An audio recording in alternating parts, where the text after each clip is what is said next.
राधिका की शादी को 5 साल हो चुके थे, लेकिन उसकी कोई भी संतान नहीं हो रही थी, जिसके लिए उसे बहुत ताने सुनने पड़ते थे। एक रोज वो बाजार में सब्जी खरीद रही थी। भैया, ये टमाटर कैसे दिए? आपके लिए बिल्कुल फ्री है। राधिका हैरान हो गई। क्यों भैया, मुझे आप फ्री में टमाटर क्यों दे रहे हैं? मैं आपको बहुत पहले से जानता हूँ, आप एक बांझ औरत हो, इसीलिए आप पर तरस खाकर मैं फ्री में टमाटर दे रहा हूँ।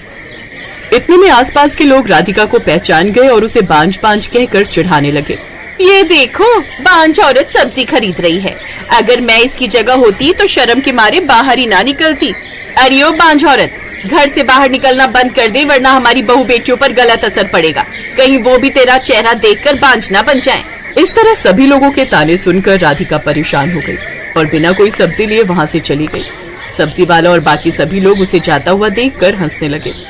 वहीं दूसरी तरफ शाम को जब उसका पति विवेक घर लौट रहा था, तो रास्ते में सभी उसे चिढ़ाने लगे। ये सब सुनकर विवेक को बर्दाश्त नहीं हुआ और उसे बहुत गुस्सा आ गया। वो उन लोगों से लड़ाई झगड़ा करने लगा और उन्हें मारने पीटने लगा। मारपीट करके वो घर लौटा। बेटा, तू लोगों की बातों को इग्नोर कर दिया कर, ये जनता है ही ऐसी।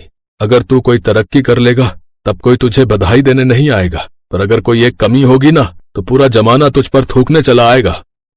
हाँ बेटा, लोगों की बातों पर ध्यान मत दे। मुझे लगता है बहू में ही कोई कमी है। तू ऐसा कर, दूसरी शादी कर ले। इतने में उसकी बहू ने ये सब सुन लिया और उनके पास आकर बोली, माँ जी, ऐसा जरूरी तो नहीं कि कमी मेरे अंदर ही हो सकता है विवेक के अंदर कोई कमी हो। इसका मतलब ये तो नहीं कि मैं दूसरी शादी कर लूं। इस तरह राधिका और उसकी सास की बहस होने लगी, लेकिन राधिका के ससुर ने उन दोनों को चुप कराया और वो लोग सो गए। अगली सुबह राधिका के पेट में बहुत तेज दर्द उठा। वो बहुत तेज तेज चीखने लगी। मेरे पेट में बहुत दर्द हो रहा है। मैं बर्दाश्त नहीं कर पा रही हूँ। राधिका के इतना बोलते ही विवेक वहीं खुशी से उछल पड़ा और कमरे से बाहर आकर जोर जोर से डांस करने लगा। लगता है बहुत गहरा सदमा पहुंचा है मेरे बेटे को। अब तो उसकी दूसरी शादी करनी ही पड़ेगी। ये क्या, बहू चीख रही है और तू यहाँ पर डांस कर रहा है? सही कहा था तुमने विवेक की माँ, ये सच में पागल हो गया है। जल्दी चलो, बहू की हालत खराब हो रही होगी, देखते हैं क्या हुआ है उसे। वो लोग राधिका के कमरे में गए तो उन्होंने देखा कि उसने एक बच्चे को जन्म दिया था। उन लोगों ने तुरंत डॉक्टर को बुलाया और डिलीवरी के बाद जो भी दवाइयां और इंजेक्शन लगने होते हैं उसे लगाए गए। अब समझ में आया आप लोगों को कि मैं क्यों डांस कर रहा था? विवेक के इतना बोलते ही उसकी माँ ने उसे एक थप्पड़ चढ़ा।